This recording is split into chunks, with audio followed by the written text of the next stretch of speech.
테슬라 전동기의 엔지니어들은 그들이 테슬라 모델 3를 개발했을 때 놀라운 디자인 선택을 했어요. 그들은 관례적으로 사용해왔던 입증된 전동기를 버리고 새로운 종류의 전동기인 IPM 신 RM으로 교체했어요. 이 전동기들은 완전히 다른 설계를 가지고 있어 자기작용과 자기 저항작용을 모두 사용했는데요. 중대한 뉴스는 테슬라 전동기가 모델 S에 있는 유도 전동기를 이 새로운 전동기로 교체하기 시작했다는 것이에요. 이 전동기들은 어떻게 작동하나요? IPM 신 RM의 특별한 점은 무엇일까요? 함께 탐구해보죠. 정확히 이해하기 위해서는 먼저 유도 전동기인 모델 S의 전기 전동기를 이해하셔야 해요. 보시다시피 여기 회전하는 부분은 전도성 배열기예요. 배터리팩의 교류 전류는 전동기의 외부 권선으로 흘러요. 그러면 회전 자기장이 생성돼요. 변동 자기장은 회전자 봉과 상호작용하여 그 위에 전동력을 발생시키고 이에 따라 회전자 봉에서 전류를 생성시켜요. 이러한 유도 전류와 RMF 사이의 상호작용은 회전자 봉에 힘을 가하고 회전자가 회전하기 시작해요. 이 전동기들은 효율적이지만 기대에 미치지 못해요. 예를 들어 순항 속도에서 장거리 운전을 하면 회전자 봉에서 전류를 생성하기 위해 3%에서 4%의 에너지를 손실하며 이는 확실히 비효율적이에요.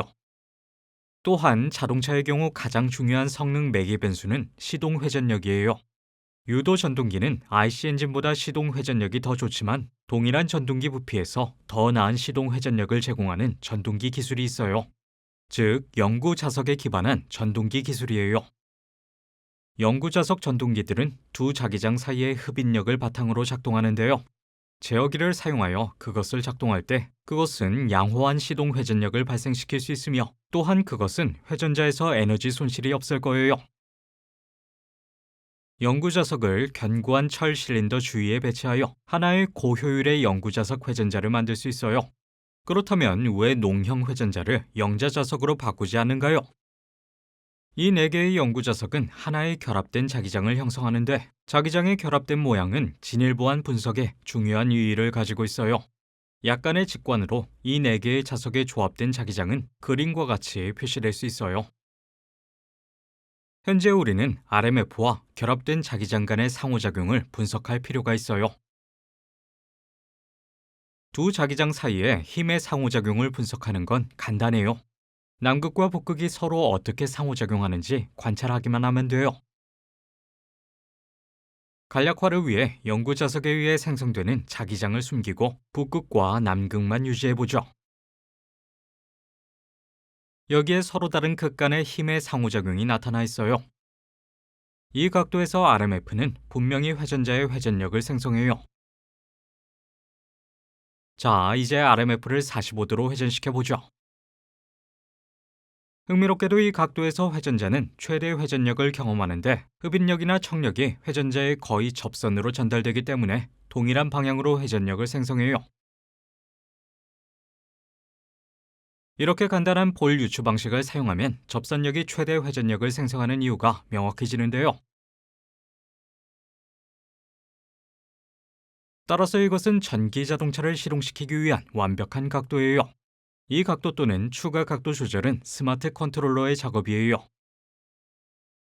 이 설계에서 회전자는 유도 전류가 없으므로 필요한 입력 에너지가 감소하고 유도 전동기보다 효율이 높아요.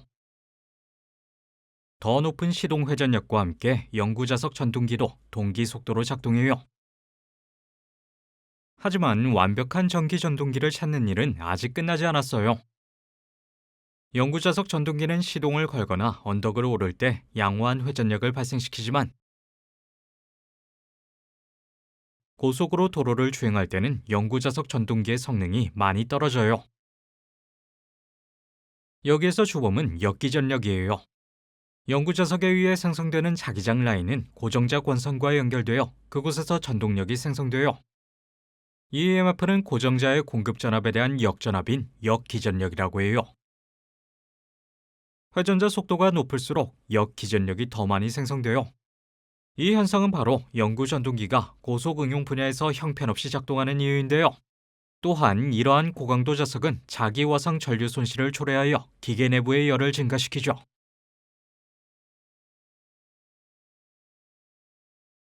고속에서도 효율적으로 작동하도록 이 설계를 수정하는 방법을 알아보죠.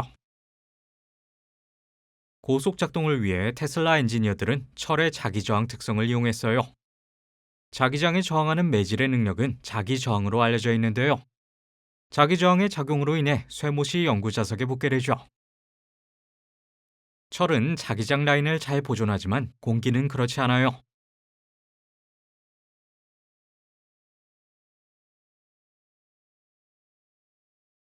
철의 홈이 잘려나갔을 때 흥미로운 현상이 관찰될 수 있는데요. 이 회전자 위치에서 회전자는 고자기저항 상태에 처해 있어요. 그러나 회전자가 45도 회전할 경우 매우 낮은 자기저항과 마주하게 돼요. 회전자는 항상 저자기저항 상태에 도달하는 경향이 있어요. 따라서 자기장이 회전할 경우 회전자도 함께 회전하게 되어 항상 저자기저항 상태가 돼요. 회전자의 회전 속도는 RMF 속도와 같을 건데요. 이러한 현상에 의해 생성되는 회전력은 저항 회전력이라고 하며 이러한 전동기는 동기 저항 전동기라고 해요.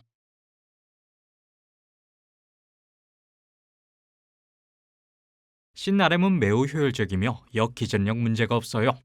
즉, 영구자석 전동기는 저속 주행에 적합하며 신RM은 고속 운전에 매우 적합하죠. 신RM 기술을 앞에서 본 영구자석 전동기에 통합할 수 있다면 이러한 전동기는 어떤 속도에서도 효율적으로 작동할 수 있으며 자기저항과 영구자석 효과를 모두 활용할 수 있어요. 영구자석을 철심 깊숙이 있는 신RM 전동기의 슬롯 절단부에 배치하면 이러한 설계 통합을 쉽게 달성할 수 있어요.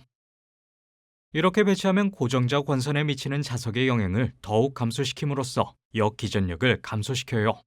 이 설계는 내부 연구 자석 동기저항 전동기 또는 테슬라 모델 3 전동기예요. 자석의 상대 도자율은 공기의 도자율과 거의 동일하기 때문에 자석의 통과를 억제하고 이전의 공기에서 그랬던 것처럼 자기저항 회전력을 형성해요. 이 전동기를 제대로 분석하려면 먼저 연구 자석 배열이 생성하는 자기장을 관찰해야 해요. 솔리드웍스를 따라 페어링된 FEA 소프트웨어 EMWorks2D가 협력해 이 문제를 해결했어요. 이 배열에 의해 생성된 자기장은 그림과 같아요. 만약 이 자석들이 멀리 놓여 있다면 각각의 자석은 왼쪽의 이미지에 보이는 것처럼 자신만의 자기장을 만들 거예요. 이 합성장을 이용하여 추가 분석을 해보죠. 이 디자인에서 흥미로운 점은 이 전동기의 연구 자석과 자기저항 부분이 RMF의 위치에 대해 전혀 다른 행동을 한다는 것인데요. 그것들을 따로 분석해보죠.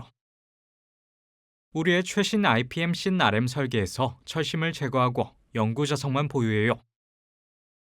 이 RMF 위치에서 연구 자석은 힘을 받지 못하고 이 네 가지 힘에 대한 접선 구성 요소가 없고 나머지 힘이 생성하는 회전력이 서로 상쇄되기 때문이에요.